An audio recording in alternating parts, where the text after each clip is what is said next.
Attention! Roll call, name and rank. Jacob, private parts, reporting for duty. I can't hear you, maggot. Jacob, private parts, reporting for duty, sir. Thank you for busting out the levels. I am Commandant Lucas Melby, and this regiment, this platoon is a whole new pod. A platoon all about glorifying the military and the trappings of the Disney Channel original movie. Sir, yes, sir. All right, that's enough of that. This is a whole new pod, a podcast all about Disney Channel's originals movies. Whoa. Pluralized, possessive it all. We're rolling with it. You weren't wrong, though, the way you said that. And as our shocking, whoa, what's happening? Intro would indicate this is going to be a very patriotic episode. Yeehaw. We are taking it back to the year 2002. Wow. We've already been there once with Double Team, but now we're doubling back. As you probably could guess, or would know by reading the title of this episode, we are covering Cadet Kelly this time around. One of the more well-known DCOMs, I would say.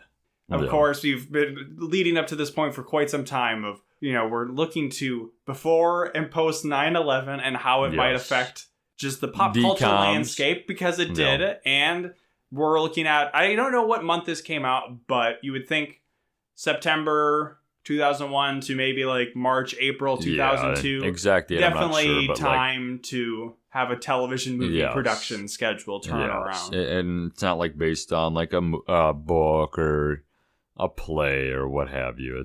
Where's all the based on play DCOMs? Disney Channel Original Movies presents The Crucible by Arthur Miller. Zetus Lapidus, you're a witch. By William Shakespeare, Zedon. To be fair, we're not gonna... It's not an overly, jingoistic, rah-rah, the military's great kind of thing. Not really. Just the whole thing is just like a boot camp. That's just watching it in 2020, you kind of just be like, anything that seems like pro-America or pro-military. All right. Enough serious. But yeah, it's not shoving it down your throat. It really doesn't have. I mean, they do like the sir, yes, sir, but it's. No, we'll save that for. I think it's called Operation Tiger Cruise or something, which takes place on an aircraft carrier.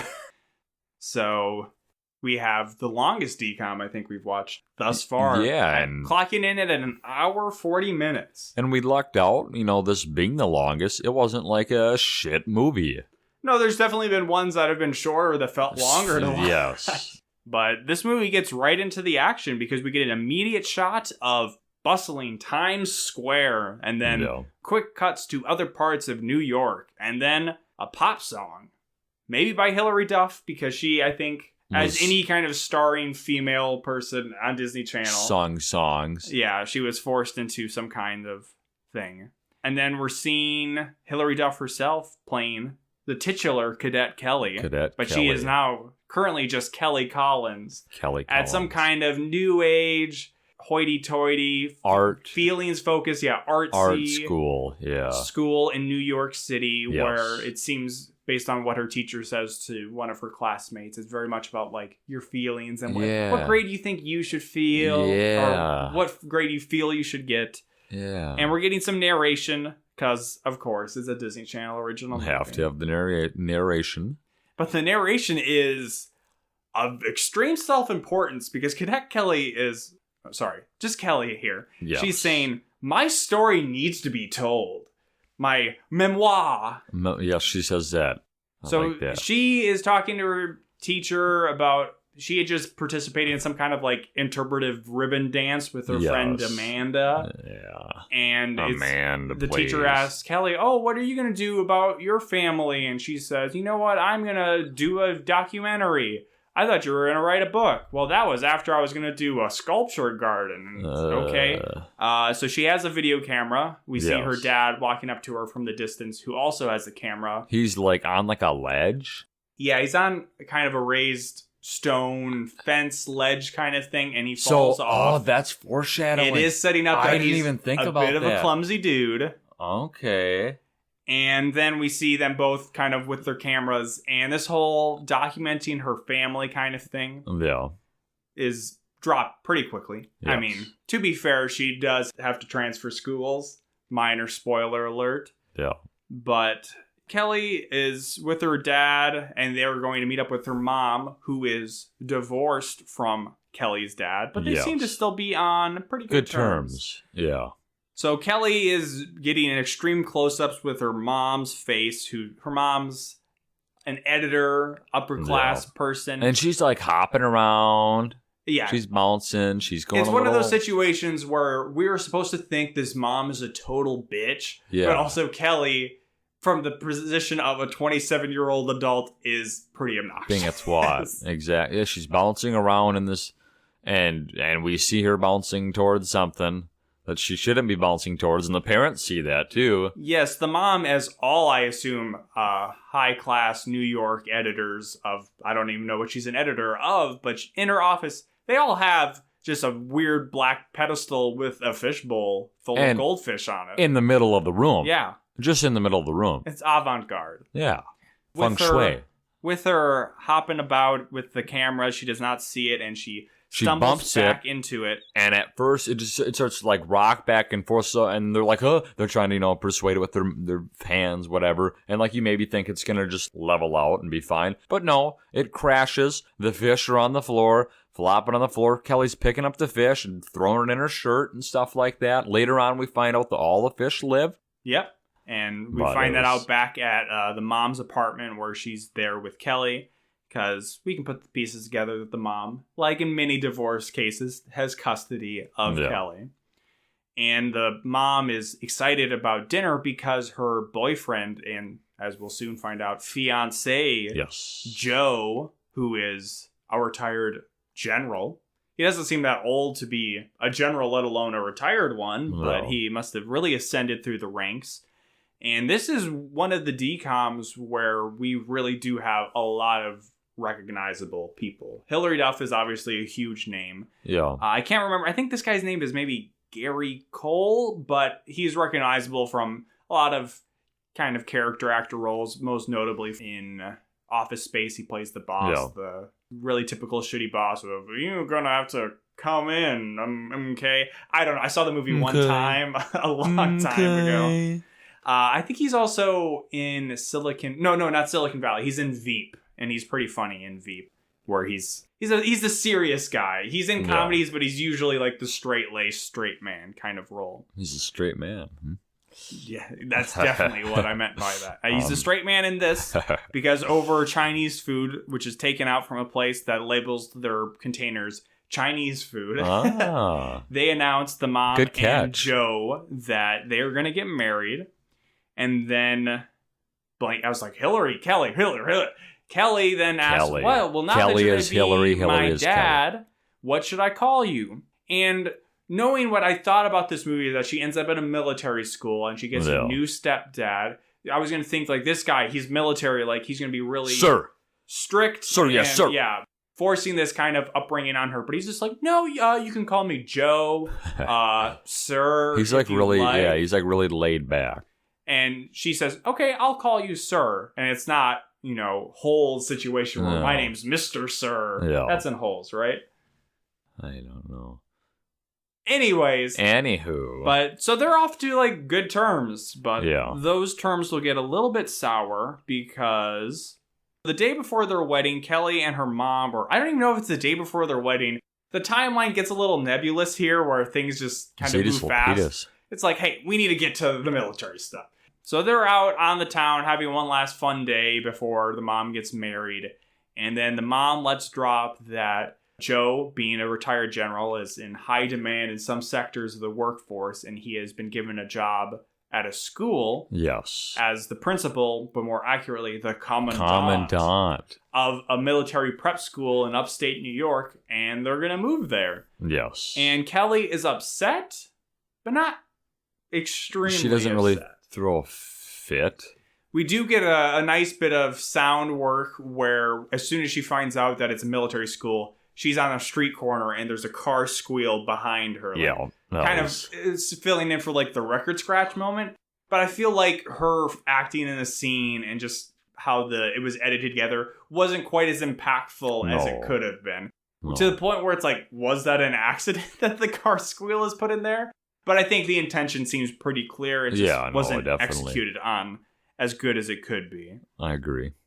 Kelly is distraught, and she's in her room packing her bag, talking to her friend Amanda. Well, she says, I will never go. Yes. I'm not going to do this. As she's packing all of her shit away, I'm not going to do this. But really, her packing is mostly focused on her multicolored fleece blanket, which she folds and it just like keeps tapping and patting in her suitcase. But there's never significant attachment given to this blanket. Like you said, it was. I'm taking my lucky blanket that I've had since I was a baby. Exactly. Nope, it's just a blanket that we're supposed to know is very important. Yes. And it's funny that because upstate New York has a reputation of the Hamptons kind of. If you have a place upstate, you're probably rich. No. But the mom says one line about this area. First of all, the house they're going to move to, him being the commandant, he will have an estate on the campus of the school that Kelly can go to on the weekends, but it'll be a boarding school, like a normal military school for her during the week. But the mom says we're moving somewhere where there is no takeout, which I don't know if such a place can exist if there's enough people that there'd be a military school for. Because there's got to be staff at that school. It's not going to be all just kids. It's like, oh, we don't have a McDonald's, or we don't even have a restaurant. But it almost feels like it was almost kids watching it. You know? Checkmate, Cadet Kelly. Yes. But yeah, even small towns in Minnesota I've been to, it's not like they're like, oh, what? You want to take this food out of here? No, you have to eat it all in front of them. They got at least, those little Dairy Queens, Yeah. Tiny Dairy Queen. All the Dairy Queens make you stay there, and then they turn off the air conditioning, and you have to eat your dilly bar before it melts. So then we are just right at the school, George Washington Military Academy, I believe it's called. Yeah. We get some establishing shots, typical stuff of kids marching around, throwing shouting, guns around, bugling, flags, the rifles, flipping about, all that kind of stuff. Very, very important. Indeed. Foreshadowing. Not what I necessarily would have thought would have been the pointed direction of this movie. No. But we'll get to that a little bit later in our discussion. But who rolls up is just Kelly.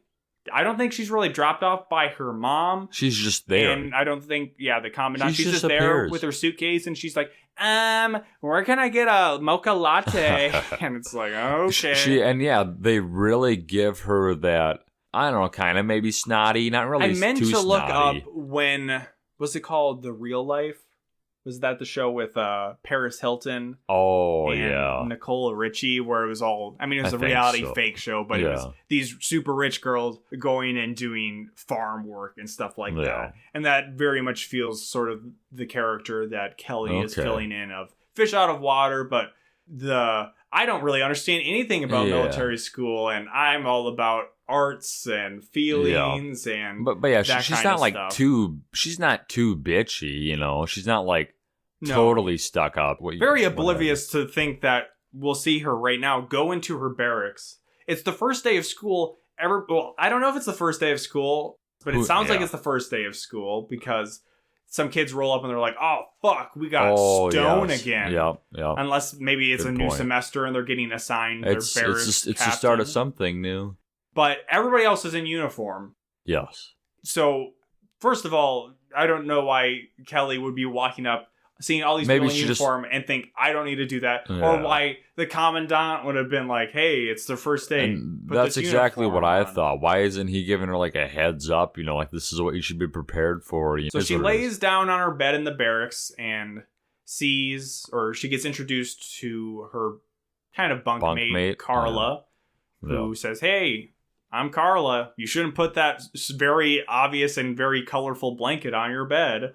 And she's like, whatever. We hear some other chatter from other girls in the barrack, which is where we first hear about Captain Stone, the scary barrack captain. And Kelly's just like, there's no need to be afraid of her. This is the democracy. There's no reason. We can make change. And then we also hear name-dropped Brad. What's a Brad? The fucking hottest guy ever. Stone's all about Brad. Yeah. But we'll see. Brad seems to not care about Stone whatsoever. No, he doesn't really play like too important of a role in this movie at all. Yeah, his character's underdeveloped to be generous, I think. Yeah, they kind of hype him up like he might play like in a little love triangle, but he doesn't. So then Captain Stone comes in, and this is a very dramatic entrance where we're only seeing her nice shiny boots walking in, and then we'll slowly pan up all of the after she's stopped by Kelly's bunk. because all the cadets are waiting patiently, you know, like stiff as a board, and Kelly's just trying to fix her blankie all nice and tight. Just like putting it in her suitcase, she has to be like very exact very meticulous with the blanket, and we see the boots stop, do a 90-degree turn. Hey, maggot, what are you doing? And Kelly not standing up yet. She gets up. Oh, I'm sorry. Blah blah blah blah blah. What's that rag on your bed? And she goes, that's the thing I forgot to bring up with her. She makes weird noises like her that. friend Amanda from the art school that they just a couple of times. It's almost something I think Miss Piggy does, where it's just this disgusted like, and they go back and forth like that.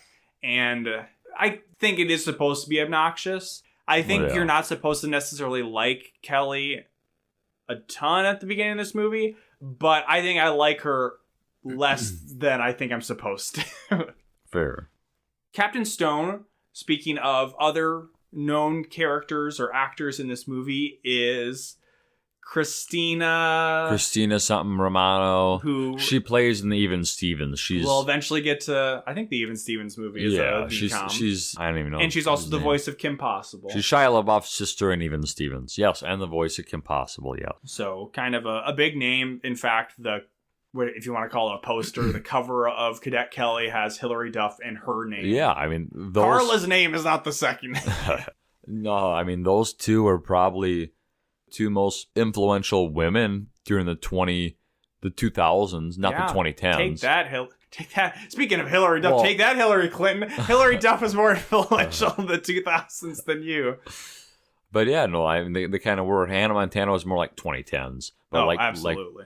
So then Stone takes the blanket off of her bed, throws it on the ground, stomps it with her military boot, really grind it into the floor, and says, "Now it's a rag."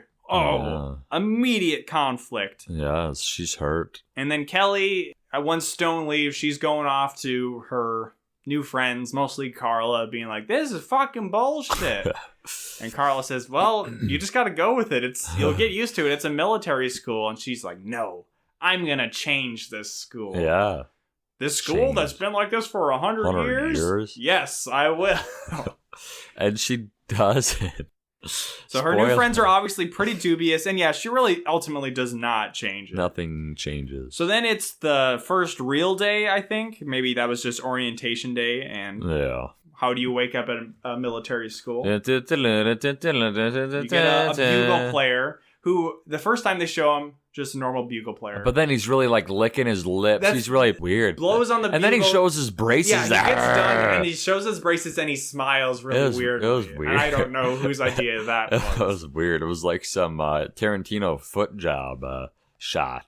Kelly responds quite violently to the bugle call. She's tossing, she's turning, she's rolling out of her bed, she's wrapped up on her sheets, smashes her. Begs the question, does she have an alarm clock? But maybe that old school she had, you just show up whenever you want to. You just whenever you feel like. Or maybe it's just quite specifically the sound of a trumpet. That's what really sets her off. She's triggered. But she, flies out of the bed, onto the floor, puts her head back down on her pillow. She doesn't want to get up. Meanwhile, all the other girls are in uniform. So like we don't know how long she slept for, because we then see her next. Everybody's already outside, like lined up, like in line, waiting to be looked over by Stone. But she's like coming out with all this shit on, like this scarf. Speaking of 2000, she's all like, "I'm coming out." And let's better get this roll call started. Oh, good one. So she's dressed. Got her uniform on, and she seems to know how that all works. But she's got a little accessorizing going on. She's got all these bangles and bracelets and, like I said, the scarf around her neck. And Carla is next to her in the roll call line, and she's trying to silently pantomime, being like, "Bitch, get that stuff off." Shit off. And then like she takes it as like, "Oh, like you really like this? You like this? That's kind of cute, right?" She's like showing it off. And then she's like, "No, fucking get it away." And then she starts taking everything off and everything. And she starts shoving it in her hat. Yeah, puts and the hat on her I head. commented that I would have loved if she did the thing that Mouth does in the Goonies, where when In they're her trying mouth, to all the hide the beads. treasure from the And her Fratellis. mono squeezes her face, and they Yeah. come out like a pimple.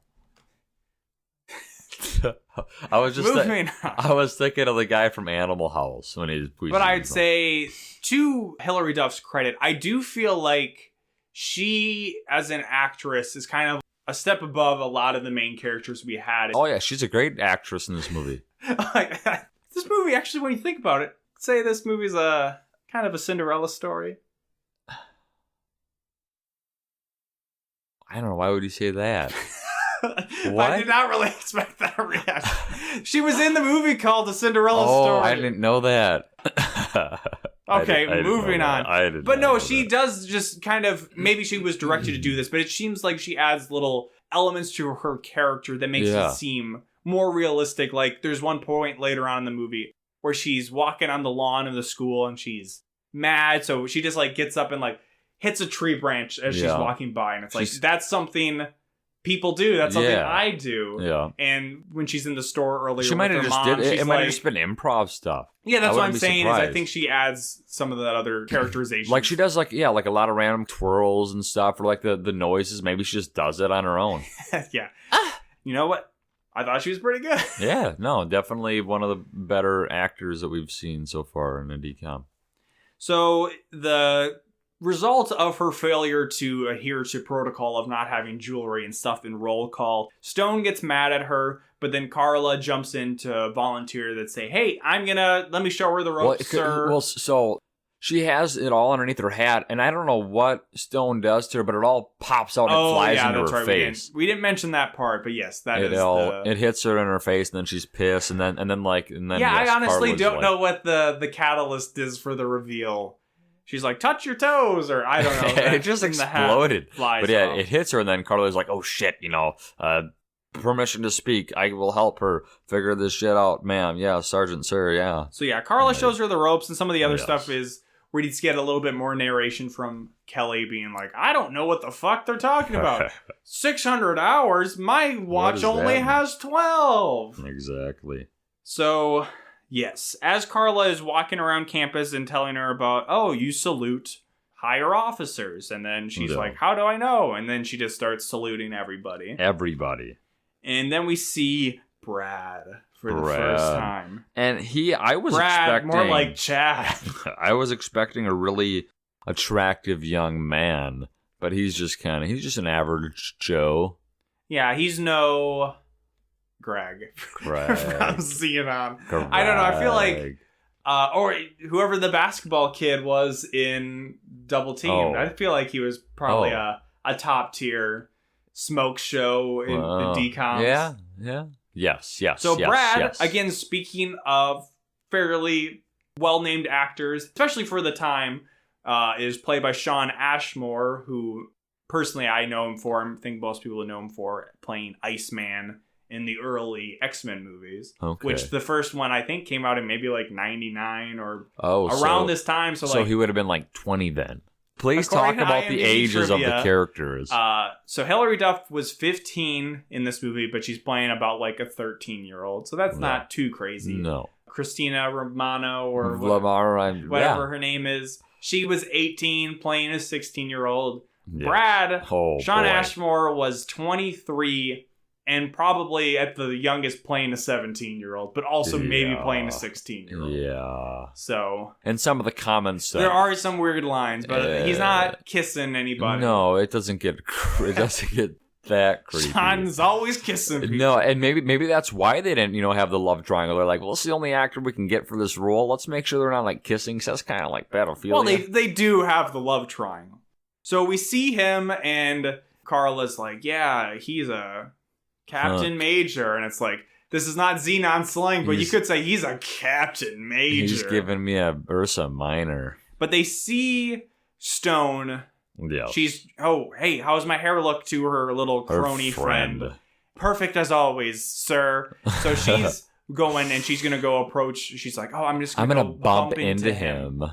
Really great strategy. Was it to bump into him to ask him about the dance? Yes. Thank you. But according to the girls in the barracks, they're already like an item. So this is not accurate to their actual relationship. Who knows? So Kelly sees that she's honing in, zooming towards him. She doesn't make a comment. She just does it. Doesn't she just go at him too? And this is the first thing where Kelly she's a busybody. She's nosy. She's getting into everybody's business. Yeah, and this is just maybe payback for the way that Stone treated her in the barracks, I would assume. Well, yes, and also she had made a comment of being like, Brad. He is attractive. Yeah. Brad. Yeah, she was drooling. There was literally like a puddle collecting on the ground. It won't be the last time we talk about spit.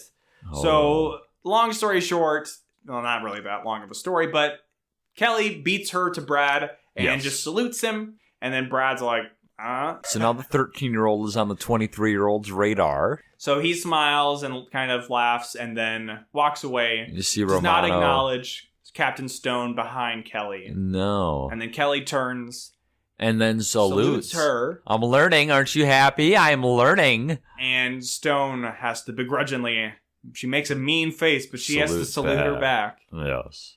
Ooh. What's going to happen The tensions have really started to... really get tight. Yeah.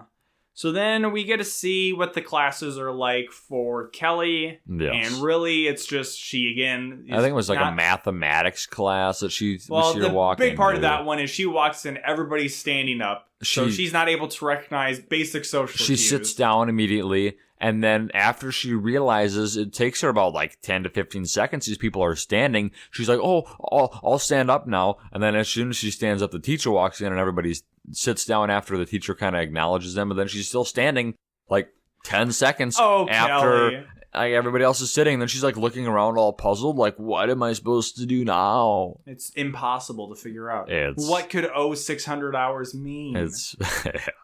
And then in military tactics class, she raises her hand and be like, I think you should know I'm a conscientious objector. And then everybody turns their desk. I thought that was pretty good. Like everybody just like, that was kind of funny. Which it is interesting. Typically, the reputation of military schools, I don't think of as people who want to be in the military go to military school. For mathematics, It's usually, if you want to be in the military, it's when you're like in college or something. You might be in ROTC. Yeah, not when you're 13 join like or 15. The military.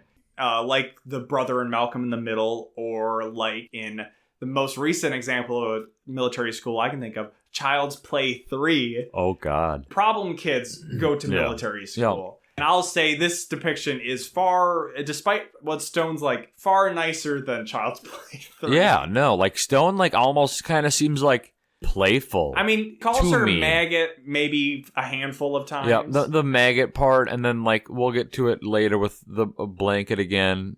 That was maybe her meanest moment. Yeah. Let me just say, Child's Play 3? Not actually that bad. Is that the newer one? Where the dog? No, this one came out in like the 80s, I think. So maybe early 90s. Never mind. Interesting setting. Wow. To go to a military school. And they have a war games thing where they're supposed to be shooting like paint at. And Chucky's like killing them all. Chucky switches the paint bullets with live ammo. Oh. Which is pretty fun. And at one point, Chucky has a hand grenade, and he throws it, and there's the stereotypical nerdy character in the movie, and he dives on the grenade to save all of his friends, and the kids look sad for like 5 seconds, and then they move on, and it's never acknowledged again for the rest of the movie. Jesus. So, that's pretty great.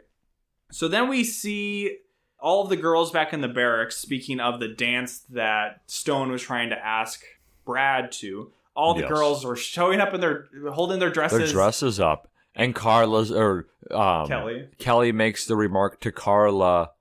Well, first Kelly's like, oh my God, I love that color. Oh, that looks so great. I love dresses. Yep. And Carla's in the background walking back to her bunk forlornly. And then Kelly's like, hey, Carla, you poor? Like, she does pick up on that she doesn't have it. And she's normally we think of Kelly as just like a duh. But she... Jacob is speaking for himself. But she picks up on it and she's like, hey, let's get out here. Let's go for a walk. And they do. They go to her house, don't they? They go to her house. Yeah. And they pick out some dresses. We don't get to see either of them wear them. Like in the movie at all. Yeah. Even though Carla picks like a blue one, or the mom says that the mom comes in and she's like, oh, I think Carla would look great in this one. It's so future or something. It's so fetch. Yes. Fuck you, Mom. Stop trying to make fetch happen.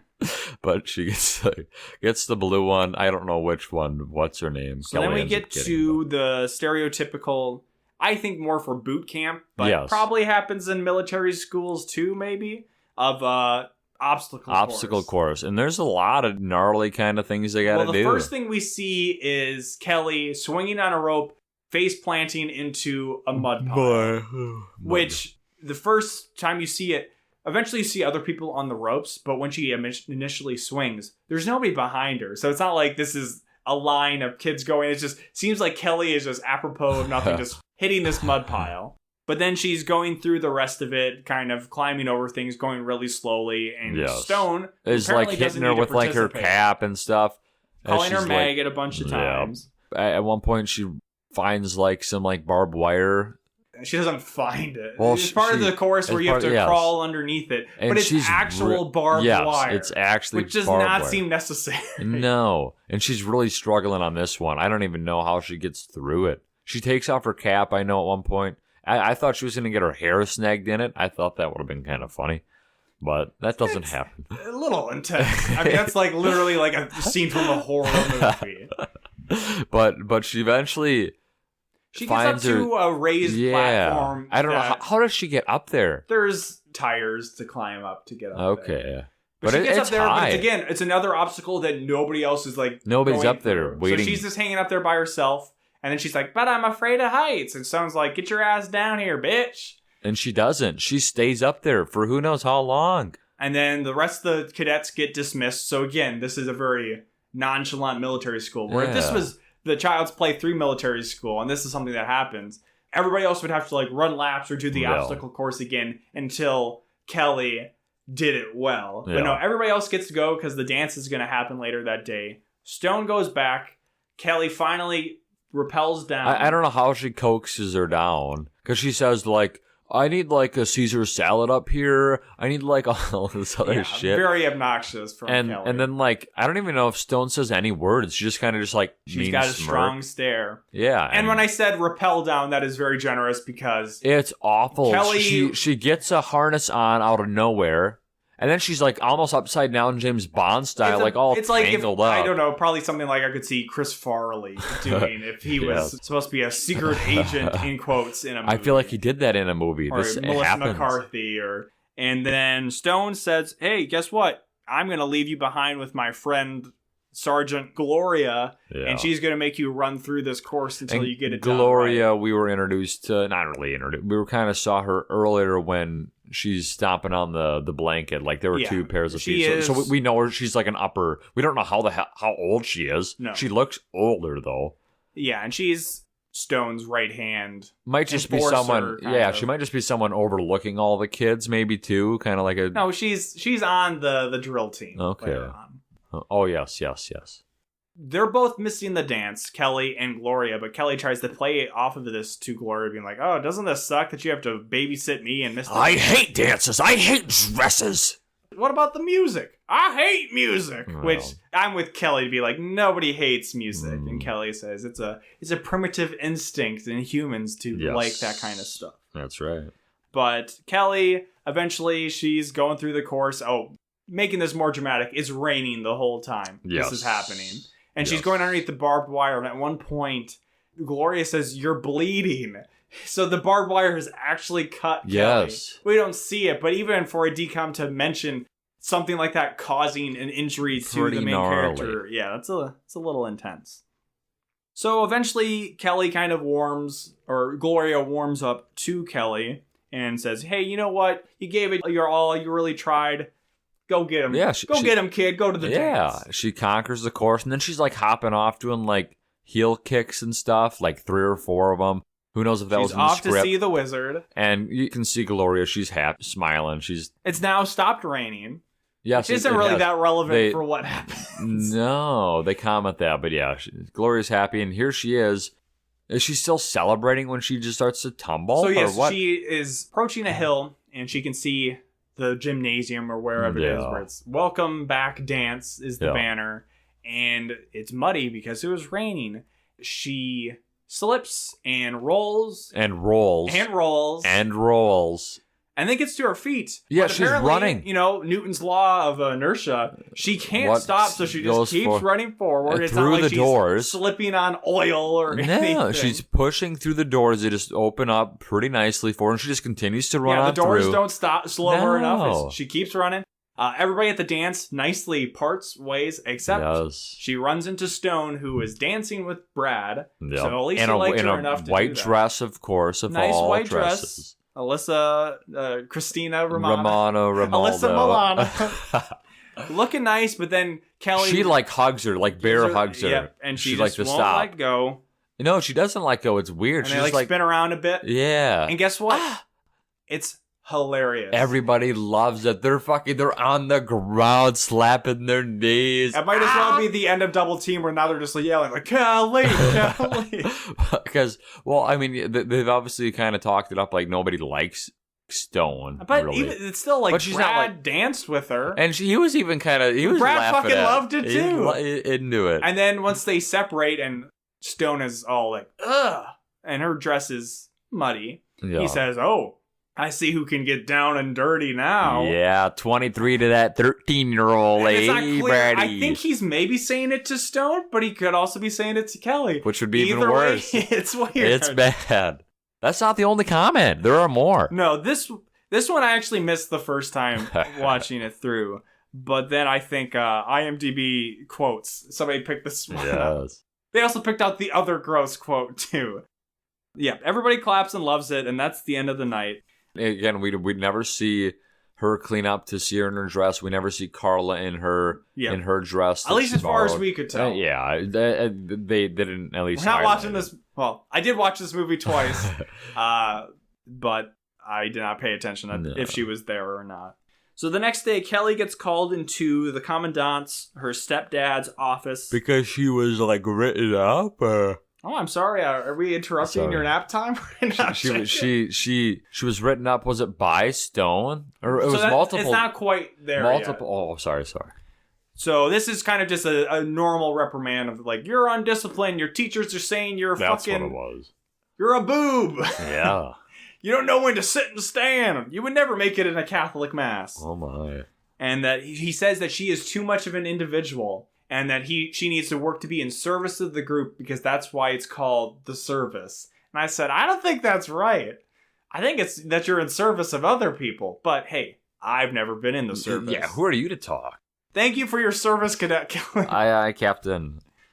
So then Kelly is very sad, and this is, I think, the part where she walks out onto the lawn and hits the tree branch. Hits the tree. Well, yeah, she's kind of tearing up and stuff as she walks out because he's kind of telling her, hey, you better get your fucking shit together, girl. So she first gets on her cell phone and calls her dad. He doesn't answer. She just leaves a message saying, hey, I'm fine, even though I sound really sad. Yeah, she's but I'm totally cool. I'm not trying to get you to call me. I'm absolutely fine.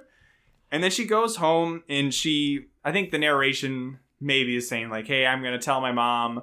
Because we mentioned earlier, she kind of rolls over about this whole moving thing. Yeah. And this seems to be almost the point where she is finally going to address this with her mom. It's still not, though, because her mom reveals that she's pregnant. Really, and the narration part says, I can't tell my mom I'm sad when she's pregnant. We can't have this baby come into this world where people are sad. Yeah. We'll come and have her come into a world full of lies where everybody lies about being happy. Because that's the real world. Yeah. And then the narration, once she hears about this baby, she's like, I'm worried that he doesn't show me any kind of affection. I don't think he's ready to be a daddy. I'm going to make him a daddy. He's going to be my stepdaddy. More so than a lot of Disney... Well, maybe not more so, but like a lot of Disney Channel movies, the narration really spells out the goals and messages of this movie. Yes. And previously it was, I want to change this school so that there can be more individuality in this military school. Now it is, I want him to become a good dad, which then, ties in some family Because aspects. babies smell good sometimes. So Captain Stone catches Kelly with her blanket on her bed again, except Kelly tried to hide it, but not that well, because it's a fucking, 5-colored bright blanket. Yes, it's just peeking out underneath her pillow. And this is probably Stone's climax mean, like she's the meanest. This is the blanket party of Full Metal Jacket. Dude, she's like a bitch. She like really rips this thing to shreds. I don't know if I could do that. It's not the thickest fleece blanket, but she's ripping that shit apart. You might as well just tear a phone book in half. But no, and like Kelly's, this is where. Yeah, like, well, yeah, when she's doing, but then like afterwards, she's like really tearing up, and like this is where I thought, did I miss this blanket maybe having some significance? But like you said, I don't think it did. Yeah, all it had to be was one line saying it was her baby blanket or something. And then you would have felt. All it is it's a representation of her expression of creativity, her individuality. That maybe she made this at her like little art school, and like maybe that's like why she. So to get back at Stone at night, Kelly collects some paint from her personal items. Yeah. Carla says, "What are you going to do?" And she's like, "Fuck off, Carla. I got this. I'm the good influence." Yeah. And she sneaks into Stone's quarters. Yeah. And we see her walking up and then cut to the next morning. And I don't know why Christina Romano was running out into their barracks to check. So she wasn't running out. She was just like walking out. So the next morning we see her. Why again. Is she coming out? Because she doesn't know it's there yet. I'm coming. You better get this party started. But she doesn't know what's happened to her yet. So why is she coming out to begin with? We don't. I never. I mean, it's just she's got to get out of her room at some point. But you'd think that she would be like in her uniform, like ready to go. She's just missing like her jacket. Maybe she's going to like the bathroom to brush her teeth or something. Anyways. We're getting ahead of ourselves. Anyways. The shot is like when we saw her introduction where it's just her feet. Yes. So I think it's kind of framed in that way to play off of our expectations. Yeah. Because we see her feet walking out into the barracks and we start to hear all of this laughter. And then I think she initially was just walking out, not noticing anything. But then as there's the laughter, she starts more quickly walking. Yeah. And then we see her in front of the mirror and we're expecting... Like, why would we only see her feet? Oh, it's because something's on her face. But then we get up to her face, there's nothing there. And then we see the back of her head. It's like a fucking rainbow. Thick acrylic paint. It's like thick. So I believe it's supposed to be a representation of her blanket. Oh. On the back of her hair. Yeah, I didn't think about... Yeah. So then she sees it and... That's good. She makes a very contorted, angry face, and then eventually we get a scream that echoes across the whole campus. I think they like cut to people outside hearing it, and yes, I think there's like a gopher away. He's like, oh. So Stone immediately suspects Kelly, and I guess that's all she needs for proof to court-martial Kelly. Yes, court-martial. And Kelly didn't know. I didn't know that was a thing that would happen at a military school. I didn't know either, but her Lieutenant Dan... kind of runs her up on what it means to be court-martialed. Okay, you mean her stepfather? Yes, sir. I wasn't quite sure who you were referring to. No, yeah, we hear or see her overhearing a conversation between Sir and her mom, where she's like, "Don't go too hard on her, but go hard, not easy. really gotta, And he was like, "This girl." Oh my god. And the mom's like, what? She's not going to bring the whole thing down. He's like, I didn't think that was possible. But this one. Until I met the girl who could. Yeah. Cadet Kelly, you're a loose cannon. You're out of line. Of course, because there's only really 4 characters in this movie, the court-martial panel is headed up by Brad. Of course. And Christina Romano. She's representing the prosecution, also herself. Yes. And Hilary, which doesn't seem very fair. Kelly is represented by Carla because, again, she's a character in this movie. Only one that we have been We're supposed to believe they're the best of friends. Yes.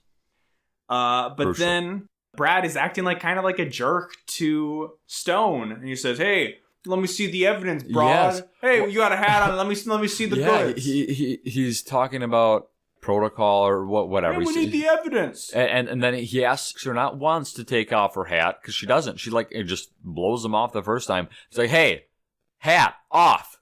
And then she takes off her hat, and then you see it's kind of it's like she's washed it out some. Yeah, it's a little different. Everybody laughs again, including Brad. Yeah. And then Kelly thinks she's. Oh, I'm golden, but nope, she's found... Like at the very beginning of the movie where they're talking up those two to be like an item, there's never... I don't think there's any I don't think there's any scene. There's no chemistry. They dance at the dance, and that's basically it. And maybe probably because they're like the two in charge of the They're cadets. the two oldest characters. Yeah. And maybe, but that's like it, I guess. So she's found guilty, but the sentence is meted out by the commandant, who sentences her to death to join the drill team, which we forgot to mention. When Carl is walking with her around campus, they run into Sir, and they see the drill team, and Kelly says, "Oh, they're like robots." And then now he's like, "Hey, you fucking called them robots?" And she's like, "Okay, well, I'll be on the team." He says, "You don't even deserve to be on the team. I was on the team back in the day. 1970, third place. We got third place. At regionals, we haven't done that good since. You don't deserve to be on that fucking team, even though it's terrible. But you're going to be the equipment manager." That's right. What does the equipment manager mean? Well, like a lot, actually, kind of. We'll find out in a little bit. Oh, yes, we will. But first, she gets a call from her dad, and she's kind of saying like, "Oh, I'm on this team," but the dad doesn't really seem to be paying that close of attention to her words, kind of just, "Oh yeah, that's great, honey. Yeah, I'm watching. Dad, you're not even watching." And this was another thing where I think it's more just I'm so trained by DCOMs that one of the parental figures has to be bad. Yeah. So the start of the movie, it seems like the mom because she's kind of a professional person, very career-minded. Yeah, but she's not. And she's getting remarried, which is a bad thing you can do sometimes in movies is get remarried. But then she's like really loving and like caring. Oh, is it going to be the stepdad because he's all strict and militaristic? Nope, he's pretty cool too. Nope, he's fine. And then here I'm like, is it her dad that's bad because he's always traveling around taking all these pictures and stuff? Not really. Brings her gifts all the time. Yeah. From all over the place. Then we see Kelly. She checks in with the drill team's coach who gives her the lowdown of, hey, you got to like shine these shoes. That mostly seems to be the important thing about her job is shining shoes. This was maybe the second adult at this place, right? That we see.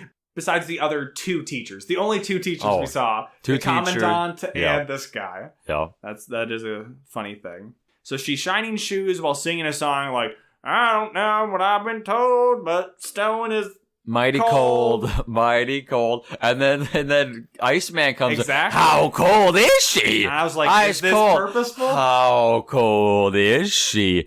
Ice cold. And then like she's like not even aware that like he's the one saying it, I don't think. No, and then she just turns around and goes, Oh my God. So then... and then he's like, what do you call that? You call that a shine? Yeah, You call that a shine? And then she's like, I did the best I can. And he's like... Yep, he negs her about the shoe shine ability, and then he takes after Taz the Tasmanian Devil in Space Jam. You gotta spit shine it. So yeah, he hawks a big load. Probably not a loogie, but yeah, he hawks it out on the boot. Big one. And then she's all like, ah. Oh my God. And she starts rubbing She sees how well it shined, and then he kind of walks away, and then she... Isn't there a comment made here? Not quite yet. Okay. Got a little ahead of myself. I definitely noted it. Let me just check my notes to make sure... You know what? We're just going to make sure we get to it. So later on, at some point in the movie, she's shining shoes, and Brad comes in, and she says, "Sir, can I borrow some spit, sir? Promise to pay you back." What the fuck, Disney Channel? What does that mean?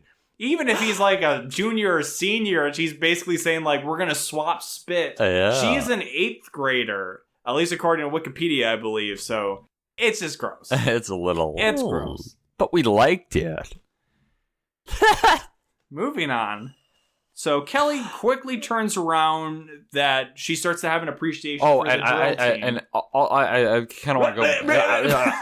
I want to go back and say after Brad shows her how to spit on the shoe, she spits on the shoe. She like hawks a really big one, and Cristiano Romano is walking behind her, and like she's hawking it on the shoe, and she stops and kind of like looks at her like, what the fuck? And she kind of just carries on. There's a lot for everybody. There's funny moments. There's like Christy Romano grinding, stepping on a blanket. Some people could be into that. Hilary Duff spitting out stuff, spitting and shining and hawking, and she's calling people dad. Yes. Though that probably wouldn't fit with the spitting and stepping kind of thing.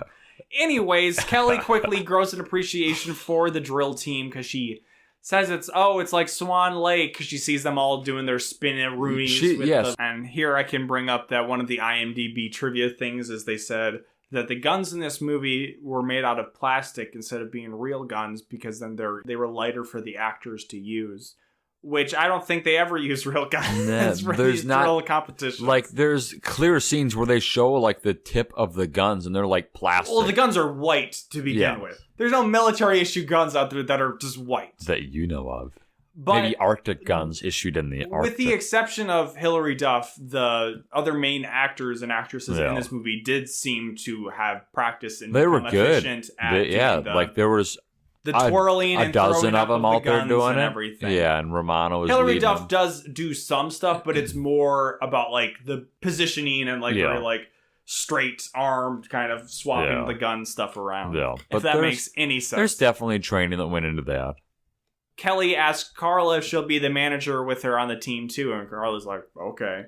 And then we get a little background about Carla, where essentially, in I don't know, kind of a weird thing. I mean, realistic, I guess. Carla is black, and she just basically says like, hey, my home life wasn't that great, and the school is really good for me, and it's like a better education than I could have hoped for. So like, she's down with it. So we get to feel like, oh, that's too bad, Carla. And then so Kelly, wouldn't this school cost money?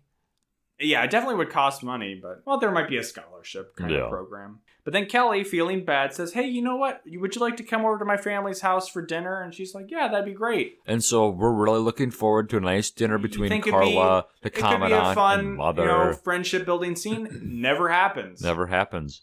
And we only mention that because of events later on in this movie where they are supposed to imply that Kelly really good and Carla are really good friends. Best friends. The interactions we've seen with them is mainly Carla showing Kelly the ropes. Yeah. Which is something that could lead to friendship, but we never really see the friendship part besides picking out the dresses. Yeah, like, it's really weird. And it's really one of those things where, again, this movie's 100 minutes long. There was plenty of time to really cover some of this. Yeah, I mean, like, they definitely kind of threw in, like, there might be, like, that more of a love triangle than there was, or more of a friendship than there was. Like, they kind of hinted at that. I feel like they wanted that to be the case, but it just never developed. With Carla's character, she fills a role that happens in a lot of these kind of fish out of water or even strictly military type movies where she shows the ropes and that becomes a friendship. And then sometimes, that character dies or something. But in this case, they don't really fill in that rest. And it just is left to you being like, you know what this character is supposed to be like. And you fill in the blanks yourself.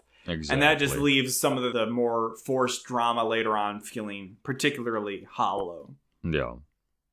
So then the drill team has their first competition, and it's just really weird and long. Because it's like, it's kind of just one of those weird disconnects of like, why do they even do this? All of this flippy gun stuff around. Like, it's impressive, but... Are you going to take down your enemy with your flippy gun skills? Yeah, it seems something really... a remnant of the British Empire era of military, and maybe it's just to show discipline. That's probably what it is. Then why is there a competition? Like, what are you graded on? And then we kind of see what they're graded on, but then there's parts of this competition where the teams are just walking towards the other team and they're like turning around and shouting commands. They do their own individual group sets of the gun twirly stuff. And then there's an exhibition where their rival team, there's two girls in uniform that come out and they do this kind of like with patty cake hand clap walk around thing that's not quite a dance but far more dance like than the gun stuff, and it's just like them walking in place hitting themselves a lot, and I don't really get the connection to military there. I don't get it either. But apparently, they get absolutely destroyed. Yes. And this is one of those things where... big wake-up call for them. We've talked about how some sports movies need a little more filling in. Yeah. Basketball, we were like, you can kind of figure that out. And we were timing this because, like, it's a lot. Like, it's at least 5 minutes. Multiple scenes throughout the movie where it's just like this dancing stuff and no dialogue. Complete silence. It's just dancing. Like, this is 3, 4, 5 scenes in the movie. But it reminds me of sports anime, which is a whole genre of anime, and one that I actually enjoy a fair bit, even though I don't actually like actual sports. No. There's kind of a couple different versions of sports anime I've seen where some are actually more focused on the characters and the sport kind of takes a sideline. For instance, Ping Pong, the animation, a fantastic series. Or there's other ones that are more prevalent where it's usually somebody joins the team and they're completely new to the sport. So then you learn the sport through them. There'll be people, the coaches on the sideline during games, or people in the audience that are kind of giving commentary. And that's kind of what we got, in a sense. Well, no, we don't, because it's like, they lost. How? We don't know the scoring. We don't know what they're judged on. Well, not yet. We really don't. We don't ever find it out. But we kind of see like the ropes and the training of it. It reminds me of Yuri on Ice, which is a sports show that people really like. That is, I would argue, more character focused. It's an ice skating show, and they feature routines, and then people get scored on them. And apparently it's very popular with actual professional figure skaters. Really? And I can probably understand that because they know what's happening. Yeah. But in the show, they give you really no understanding of what they're being rated on. And it's like, oh, they fell. I can tell that's bad. But otherwise, it's like, I don't really know how these competitions points, work. Yes. But that one is more about like the relationship between the main characters. So I would say Cadet Kelly is essentially Disney Channel's Yuri on Ice. Wow. I think that was a long enough tangent, but still related enough to what we're talking about. If only the girls, would have became a little bit more than friends. Well, Yuri on Ice is about a guy-guy relationship. That's what I'm getting at. I know. I mean, this could be... We saw that one list where they were trying to make Rip Girls. Oh. And Alley... Was it Alley Cat Strike? No, 13th Year to be like gay movies. I could see pushing Cadet Kelly with Stone and Kelly. Yeah, definitely. So they get absolutely destroyed, and Brad says it's because they're not original and creative enough, because those two girls patty caking out there, that was pure creativity. Yeah. And then it's like, well, what did their team have their own kind of exhibition thing? We didn't see it, but apparently if they did, it sucked. Yeah. So then Kelly tries to impress him with her rifle twirling skills, which she had practiced a little bit with Carla. Yeah. And Brad's like, do it again. And she's like, I don't remember what I did. And she's just like doing kind of almost like tap dancing stuff where she's using the rifle as like a cane and going like, hello, my darling. Yeah, it was really goofy stuff. But they were, it was a fun scene. Yeah. And then the narration pipes up to say, oh, we've got another main quest line. Yes. It's win a competition for Brad. Yes. So then Kelly is really motivated to full-on join the drill team, not to just be a manager for it. So she enlists the sergeant, sergeant whatever, but I believe her name was Gloria. Watching it again. So Sergeant Gloria, who I guess is also on the drill team, or at least knows some kind of gun spinning bullshit. Yeah. So then we get a classic montage of Kelly slowly getting better at the spinning. Then Kelly tries out and she is successful. She makes the team. Yes. Sir is very proud. Sir is very proud. And then probably the greatest scene in cinematic history happens where... So they had already set up... Actually, I don't even know if they had set up that Stone has like her solo patty cake hand clapping thing for their team. And Kelly just sees her out on the main drag, the main lawn like of the school. Practicing. Fucking like... Slapping herself. Popping, locking, roboting out there. It's fun. It's, I don't know. And then Kelly is going up behind her and kind of mimicking her. Yeah. And eventually Stone turns around and sees her. And they don't say anything. They don't it's communicate. Pure visual storytelling. Yes. And then we get the equivalent of a military dance-off between them. Sometimes it just evolves into an actual dance-off, where I think Kelly gets down on the ground, does some very basic break dance, kind of just like putting her legs out in front of her. I don't know what the move is called, but Stone at one point grabs her leg and puts her hand behind her head and kind of does... 360. Like Cabbage Patch, or I don't know if that's what it's called. But this is another scene that goes on for quite some time. Yeah, it's like a couple minutes. Like jazz music. It was a weird song. Some of the musical choices in this movie, besides the pop punk that it played during the dance, And not the most fitting. No. But this scene, I clocked it, and it was at least 90 seconds to 2 minutes. So this is add another, fun sequence, dance sequence. But they're escalating higher and higher, and then Brad walks by, and he's like, I need to put my gun down because I want people to focus on the other gun in my pants, because it is hard right now. And they kind of, I don't know if they quite finish, but Brad just kind of claps and walks up to them and says... Yeah, I don't know if they quite finish. He's like, do it again! And they're like, Brad, do you understand improv? None of this is planned. Brad is a dog. But says, hey, you know what? This is how we're going to win. You guys are going to do some kind of paired dance. And this is where Stone's like, but my solo! No! You guys together. You'll come up with something and we'll win. Haha, okay. Back in military tactics class, we get the thematic lesson where the teacher says, blah, blah, blah. In this military event, they advanced to the rear, and it was actually a very strategic move. And then Kelly raises her hand and says, so advancing to the rear is a good thing? Yes. And it's like, okay, don't tell Brad that because that dog will take it the wrong way. But actually, this advancing to the rear is talking about her relationship with Stone, where it's okay for them to pair up because, I don't know, it's not quite a retreat. Whatever. It's something like that.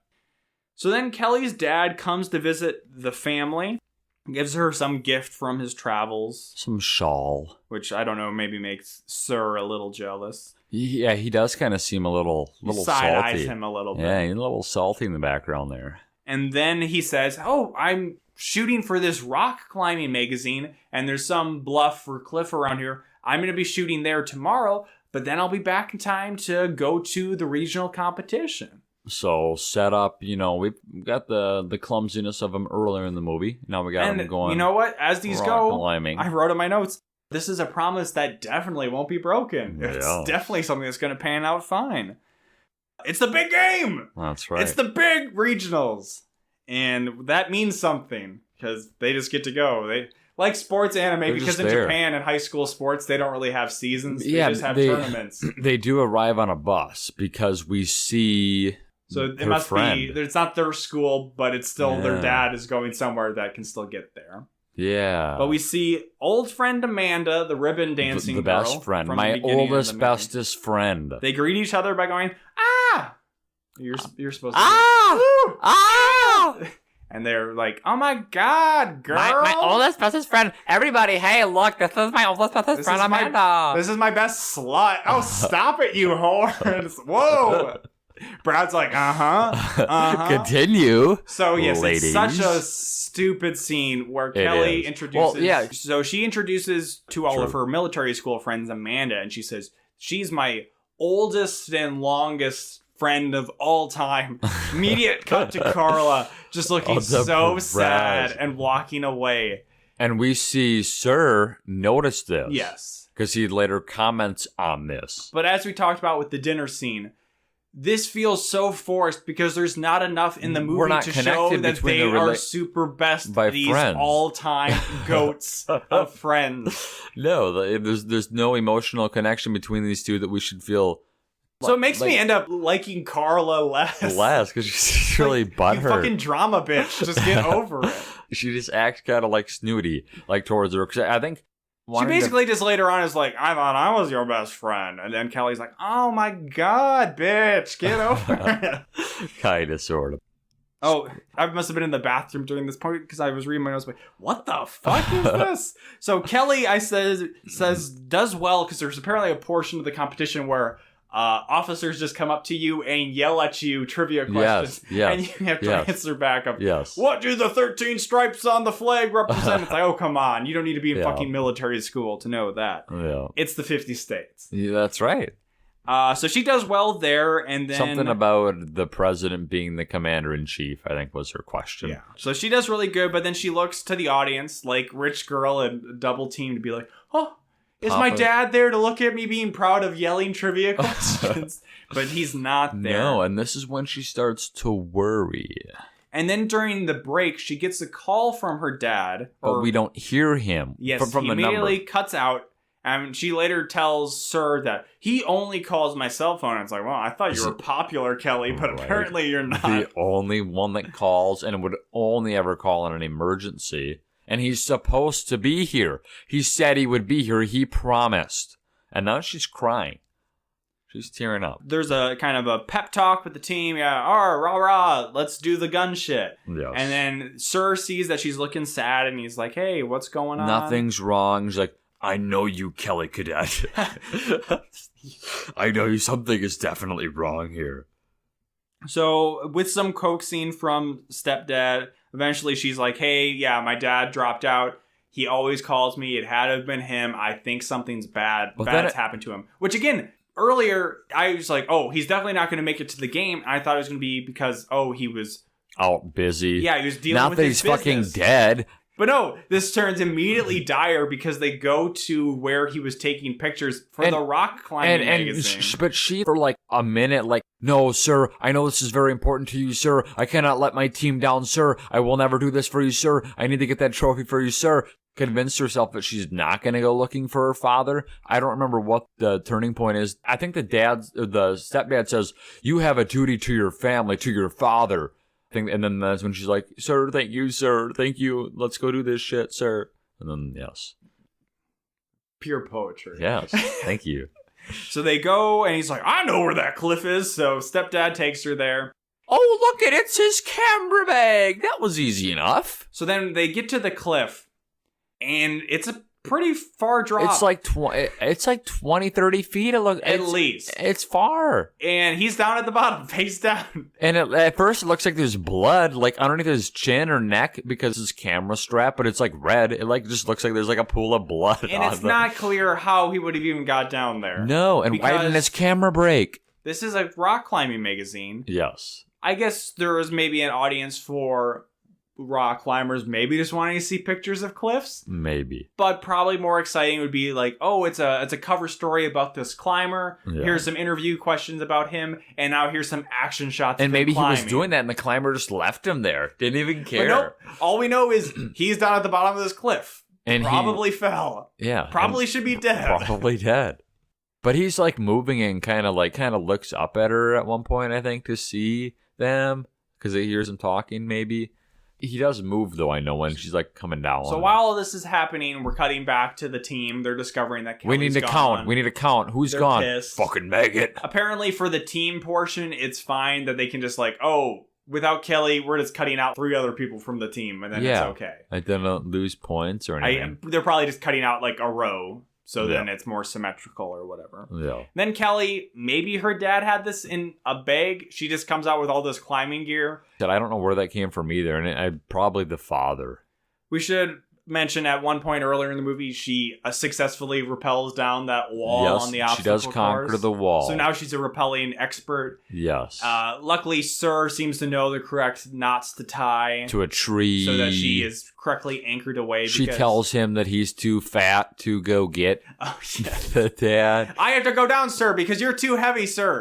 I wouldn't be able to pull you up. That's why. Yeah. No, these ropes are not fucking fat-ass strength, stepdad. Jesus. But me and Jacob far more than me has more rock climbing experience. But it's some serious stuff as far as getting the knots right, the carabiners, tying it all Absolutely. away, weight distribution and everything. Definitely. And that's why I was saying when we were watching the movie that when she was going down the obstacle course wall, it's like it's not even that high of a wall. And doing it on an actual cliff, rappelling down, is a lot different than doing a wall like that. Yeah. I've rappelled. I think I've only rappelled like once or twice on an actual cliff, and it's like that was fun, but I'm scared of heights, so it's like I don't really want to do that. No. She gets a little bit further down, and we're seeing some cuts of her rope that clearly pretty much show that the rope reaches to her dad. Yes. But she gets to the end of the rope. Slack. But then, yes, when she's working her way down, we see it again. It's long enough. It's clearly like there's slack. It's resting on his body. Then all of a sudden, oh shit. I'm out of rope. I've got to drop. I got to do it. And then she just cuts the rope. She doesn't cut it, but she cuts the rope and just drops really dramatically. But she's fine. Nothing happens. Yeah, it's like probably as far of a drop as the obstacle course wall or something. And it's just like she's there. And now what? Nothing what are you gonna do now? And she's there. And her dad is like squirming about it and turns like, oh, that last step was a doozy. Which implies then that he fell some amount of distance. I'm trying to think, at one point, he radios in. Is that now when he radios in where they are to get like this people out there to save them? Or did he radio in before they left? You're talking about the stepdad. The stepdad radios in, I know. That's why it is an extremely unimportant detail. But he radios in, and that's why all rescue team shows up. Yes, by the way, the whole thing of Kelly going down to her dad is pointless. She can't get him up. Sir was too heavy for her to pull up. What the fuck was she going to do with her dad? Especially when she jumped away from the rope, so she can't even reach the rope anymore. It was just to comfort him. The dad is apparently fine, and he's even joking. When literally he should be like boneless chicken and cow and chicken because and just have Because nothing. he's been laying here for hours. Because she said that he called him hours ago. He had called her hours ago. He's been laying here for 3-4 hours. But he's fine, and he gets airlifted out. We know that because we hear a helicopter sound effect flying away. But before he leaves, there is like a moment between... Yeah, before he gets loaded into the ambulance... Kelly's all like, oh, this is so nice. She's holding his hand. And then Sir steps up and she goes to shake his hand because she's only ever shook her hand. Yeah. Because he's very professional. Like, but hey, he goes in for a hug. Fucking come in here. Real dad is all, he's smiling. I've never seen a bigger smile in my life. This is a very functional, positive family where there's not jealousy between the dad and the stepdad. Yeah, very unusual. Fucking Mrs. Doubtfire. Robin Williams dressed up as a lady because he was so jealous. Yikes. Oh, my. Great impersonation. Hello, children. So then, Rest in peace, narration Robin. we hear, oh, stepdad hugged her, so now he's officially a daddy, and the baby will be fine. Papa. Don't worry, we don't need to see the baby at any point in the rest of the movie. We just know that the baby's going to be fine. Yeah, I wish I would have seen the birth of the baby, but...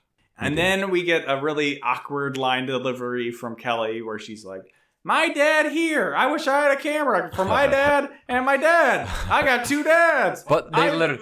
Let's take a picture. You can kiss now. But they did have a camera there, and they didn't take the photo, even though they did have a camera there, the papa's And camera. then Sir says, hey, Kelly, you can have 2 dads, but you can also have 2 best friends. Yes. Yeah, because Carla, And that really shows probably more like why he could be a good dad. Because he was picking up on some of that stuff. Yes, not because he hugged Kelly one time. And like, we assume that he was introduced to Carla and knows that they're friends because of this fake dinner that they had together. It was a great dinner. Yes. They had dessert too. It was spectacular. The mom finally learned how to cook as she struggled to put on her apron for like 5 minutes. So then the drill team has completed the group sequence, and they're like, where the fuck is Kelly? We're down 5 points. We need Kelly. That fucking maggot. And she says, did somebody say maggot? Hello. So she's rolling up, and she's adjusting her uniform, and she's all ready to go. Stepdad comments like, I have relieved Kelly of all of her duties. And then Brad smiles. Advance to the rear, Brad. Yeah, Brad smiles. They cut to Brad, and he's like all smiley. I don't know why. I don't know what that was about. He's like, I'm gonna win.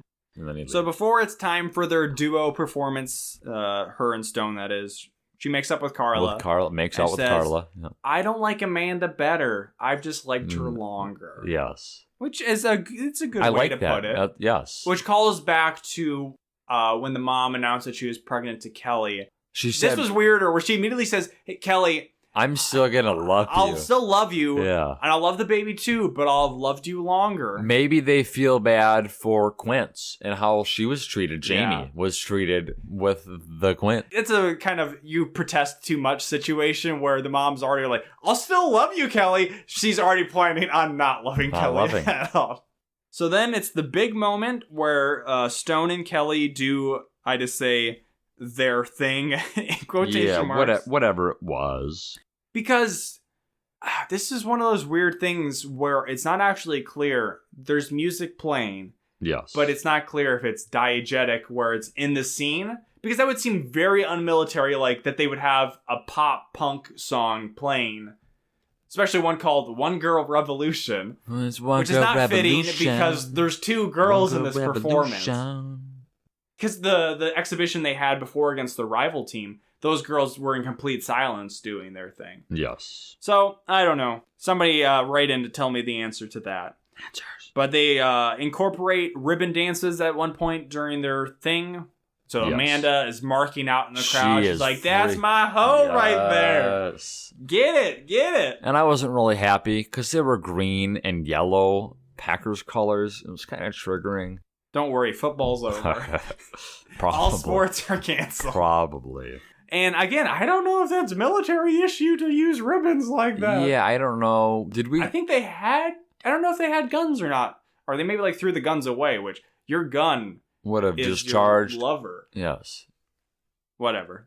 But they finish, they throw the ribbons up in the air, and everybody fucking loses their shit. Yes. Which again, I don't know if this is really the situation where like the audience is supposed to clap a lot, but they do. They do. They hoop and holler. Everybody loves it. So you would think naturally they would win. No.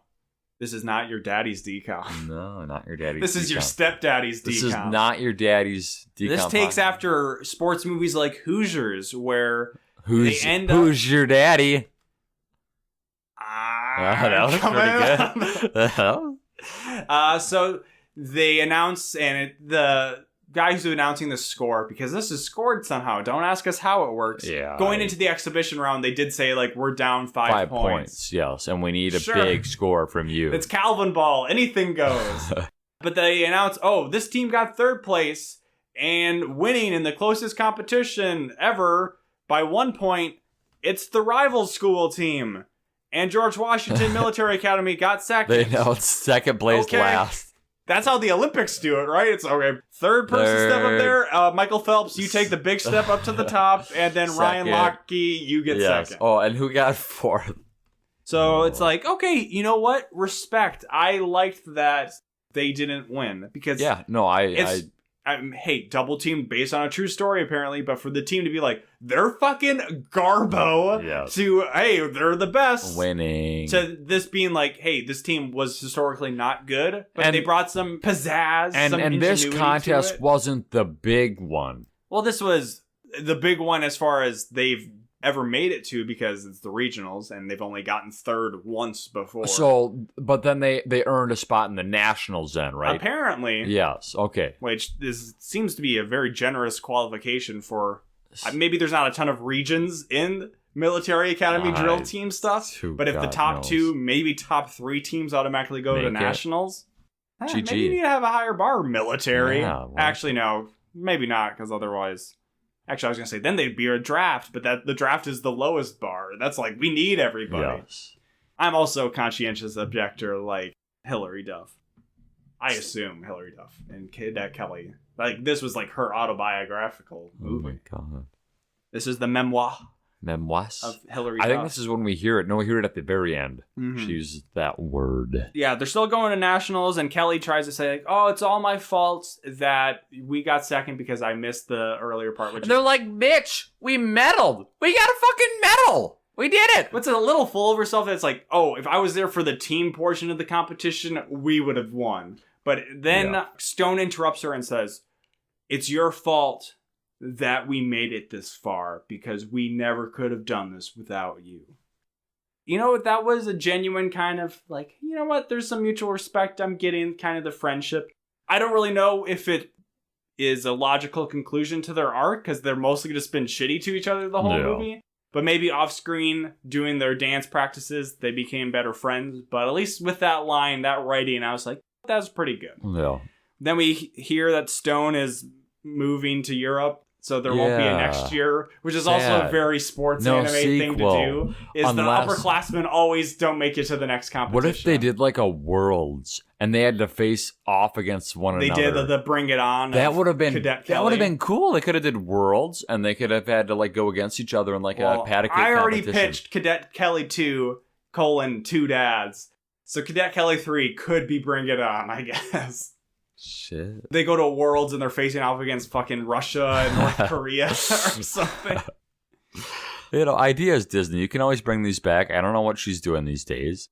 So Brad, at this point, he's just happy they medaled. That's kind of all he's done left in the movie. Stone's moving, but she says, you know what, Cadet Kelly? I want you to be a platoon leader. And that's like, No, she shouldn't. She would be bad. She has not showed the ability to follow rules, let alone enforce rules. What about people. What was the other, Gloria or not? Yeah, Gloria. Gloria. What about her?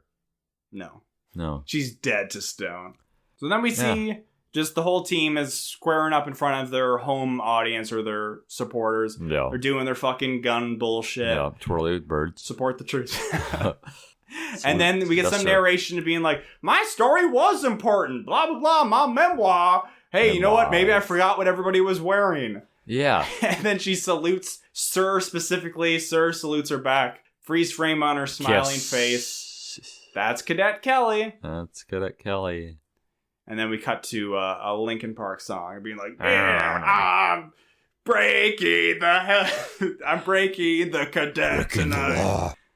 You'd mentioned the comments left on IMDb about like the clothing that. Yes, there were some definite, actually goofs on IMDb where it's like, well, this wouldn't be the right uniform, blah, blah, blah. And then there was somebody who corrected it, redacted, being like, this was accidentally labeled a goof because she says she could have gotten everything people were wearing wrong. So actually, that's how all movies with narrators should end. That's such a weird comment to make by Cadet Kelly about the clothing, and then somebody making that comment. Because she's very stylish. It's like somebody on the crew wanted that to be able to make that was their military IMDb advisor comment. To be like, oh, okay, you fucked up. Just, you know what? Here, throw this in. And maybe it was. Maybe, who knows? Because Kelly seems to be a very fashion-focused person, so you would think she noticed the clothes first. Yes. All narration at the end of movies should be like, based on true stories, be like, you know what? Maybe I forgot some stuff. Fucking, who knows? No. So that was Cadet Kelly. Yeah. Certainly a big standout as far as going into DCOMs, knowing I had heard of Cadet Kelly. Yeah. To the point where I actually wasn't sure if Cadet Kelly was a Disney Channel movie or maybe just a real movie. Yeah. Like the well-known, apparently, Cinderella story. Not to be confused with Cinderella Man with Russell Crowe. I had watched Lizzie McGuire as a kid. I don't really have a great attachment to it. I'm trying to remember if she was like this kind of bubbly in Lizzie McGuire.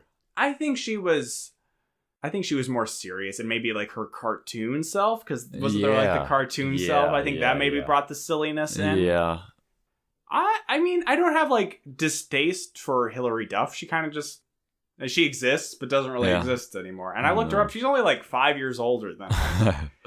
But I feel like she's like 40 now. No, yeah, she does seem a lot older. But it's funny, different podcast. I don't know why I say a different podcast, but a podcast I listened to called 372 Pages We'll Never Get Back, which I would recommend. It's hosted by one of the guys from Mystery Science Theater, who then went on to do Riff Tracks. Not Joel. It's Mike Nelson. And then one of the writers of Riff Tracks. And they read books. Their first book they read was Ready Player One. That's the 372 pages, because that's the length of Ready Player One. And they hated it. They read books that they are probably thinking they're going to dislike. And it's very funny. And they kind of switch back and forth between like real production or publication books. Like they read a Dan Brown book. And then they switched over most recently to apparently a very infamous Harry Potter fan fiction called My Immortal. Where it's questionable whether it's actually like a real fan fiction or somebody trying to play it off as real, kind of a troll way. Yeah. But it's very focused on the main character, who's very much a self-insert of the author, Mary Sue. And she turns all of like the main characters into vampires. So like, but then she changes their names too. So it's like Harry Potter is in it, but he's a vampire. And being a vampire, they call him Vampire. That's his name. And I think Neville is like Diablo or something. It's very silly. So they just rewrite the whole like Harry Potter's book? No, it's just maybe just like goofy. 100 some pages or something. That's still long. But it's all like very poorly written, and it's of like the mid-2000s era where the author is goth, and she talks about her outfits and My Chemical Romance and going to Hot Topic. And she always talks about preps. And that was certainly, I think, of an era for like us in middle school of like preps and jocks and emo, but like not saying like I was a goth or anything. But I definitely referred to people. I feel like that's still a thing, and I feel maybe like I don't know. Well, I don't know kids anymore. like those kind of cliche kind of groups. Like like even the Breakfast Club, they kind of highlight. Yeah. There's the goths, the geeks, the. So I feel like some of that could sports. be eternal, but I don't know. Maybe the Zoomers, they just all love TikTok, so that brings them together. Right. But she refers to preps, and she regularly describes somebody as like Hilary Duff. And she talks about how much she fucking hates Hilary Duff. In this book? Yeah, in the fan fiction. And I just found that so funny because, as I just said, like, Hilary Duff was a thing, and then she just wasn't a thing anymore. Why do you hate her? I think most recently she was maybe in a movie called, like, The Possession of Sharon Tate, I think, who was the... I've heard of that. She was the person, I believe, that was killed by... Or I might have the name wrong, but she was playing the person who was killed by the Manson family. Yeah. I did see her. I think they did it was a pretty popular kind of like read along or script reading of, I think, with her and Gordo and Miranda from her show on Disney. Okay. And that was kind of it was like a thing like, hey, we know you guys are... I thought they were going to... thought there was talk of bringing back Lizzie McGuire for Disney+. But and maybe they like, were fell through. Because of COVID. I think it was like the creator wasn't on board, or I don't know, maybe Hilary Duff was asking for too much money. Maybe. This whole script reading was for COVID. Like, hey, we know you guys are stuck inside. Here's a fun little thing we're going to do. But the Lizzie McGuire show, also a show that ended at 65 episodes, like other Disney Channel shows. We really went afoul of what we were talking about. But yeah, Cadet Kelly. It's a pretty good movie. Yeah, well, I don't think we really complained really at all. I mean, there was like minor, like, they could have had the dinner scene. Yeah, Carla's character was underdeveloped. I think Kelly is obnoxious, maybe not quite as lovingly obnoxious as they probably intended, at least I personally found, but I'm sure there's plenty of kids that could relate to her or be like, hey, you know what? She's a prep, but she's okay, too, because she supports the troops. The love triangle could have been built up more. I honestly thought... But Kelly only if the guy wasn't 23. Yeah. So. But Kelly honestly should have ended up with him. Yeah, it's another kind of like double teams where they bring in this love triangle stuff. 2 movies in a row, and it doesn't go anywhere. No, and that's fine. But it's out of the norm from what we're used to. We don't need a romantic conclusion, but then again, it's like, what was the point? Yeah. Good movie. We've been Commandant Lucas Melby and Maggot. Thank you Maggot for remembering. Pelachon. And you can write to us at awholenewpod@gmail.com with your own uniform corrections about Cadet Kelly. Find us on Apple Podcasts. I think I've correctly transferred over to whatever Google Music podcast or whatever the fuck it's being turned into. I keep getting emails being like, we're ending this shit. Bring it over. And I'm like, I thought I did. And then I looked in and it's like, one person's listened to a podcast through that in like the last month. And it's like, yeah, probably people just don't bother with that because they just use other apps. Yeah. Speaking of other apps, I thought it maybe would just do it automatically at some point as some podcatcher apps find podcasts. But I added our show onto Stitcher, which I know is a service that I've heard in reference to the podcast. So sure, I threw it on there. There you go. No more work I really need to do with that. And also you can find us on Spotify, so follow us on there. And then also the hub of most of our activity, it seems, positive and negative, over on YouTube. Find us at A Whole New Pod there. Leave positive Go through comments, all of our videos, like them, because... Up. We're just getting haters. We do have some all haters. These people think I should be uploading the full movies. At least that's what We never say full movie. HD, full-length film. Trust me, as somebody who's tried to hunt down bootleg or streaming versions of movies that are not necessarily legally uploaded, I know what I encounter to be like, oh, here's the video. It's not actually the movie. Click in this description link. We don't do that bullshit. I've already said we present it very much as a podcast, just about as much as possible, except we use the title of the movie in our episode title. It's still numbered episode whatever. Mom's Got a Date with a Vampire. And then I show an image of the movie title or an image from the movie. Yeah. Nothing. What do you want from me? You want me to throw our bad logo on there that only works in like thumbnail size, and if I blow it up too big, it's like, oh no, that grainy. Was definitely made by Lucas in like a half hour on a website. But I want to throw in here, we're up to 83 subscribers and 46,554 views. Wow. Getting there. Closing in on that and 50K maybe the by most recent comment that was my most favorite comment ever that I assume is in vein of some of these other comments was on our Luck of the Irish video. Oh. Somebody commented just liar. About what? No extra details. I guess probably that I lied that this was the movie, even though we aren't trying to say it's the actual movie. And I think that's all I have as far as plugs, because I don't even need to ask, and I will just resign us to, it's not that big a deal anyways, that we don't have a Twitter account anymore. Good. Who knows? It's lost. You know what? I think we should get on that TikTok. I think this sounds like the good time to get on the TikTok, actually. Yeah, when it gets banned here in like a month. We're going to date this podcast in multiple ways by, one, referring to TikTok. Who knows if that will stand the test of time. I think TikTok's bigger now than Vine ever was. Yeah. So I think TikTok, Microsoft will buy the rights or however that business works. Is that what they're trying to do? They're buy it and then it can't get banned, or? Basically, the issue is that it's still like fully like a Chinese company controlling it. There's not really like an American arm of it. Yeah. So if Microsoft buys like the American region rights or whatever, I guess that is okay because it's an American company harvesting data, like all of the other, Facebook and whatnot. That's okay. I think TikTok does do maybe a little more than some of those as far as data harvesting. But hey, if you want to exist on the internet, you kind of sign your rights away like that. We've signed so many privacy forms, we don't even know what we're getting ourselves into. And I don't use TikTok because I am not cool. I do a podcast.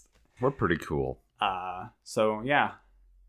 You know what? We are pretty cool. We're pretty cool. And remember the last episode where I thought, hey, I thought I had a great outro. Now you actually have one? And I forgot what I was going to say. Yeah. Now I remembered what I was going to say for the last episode.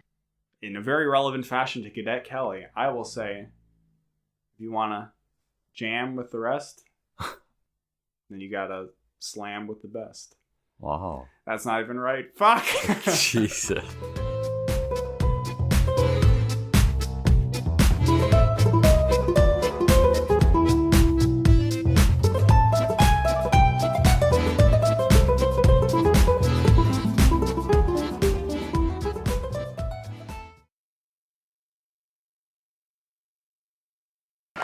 What's up? I said, what's up? Hey! Women be shopping, baby. Women be shopping. You can't stop a woman from shopping, baby. That's true. Women do shop.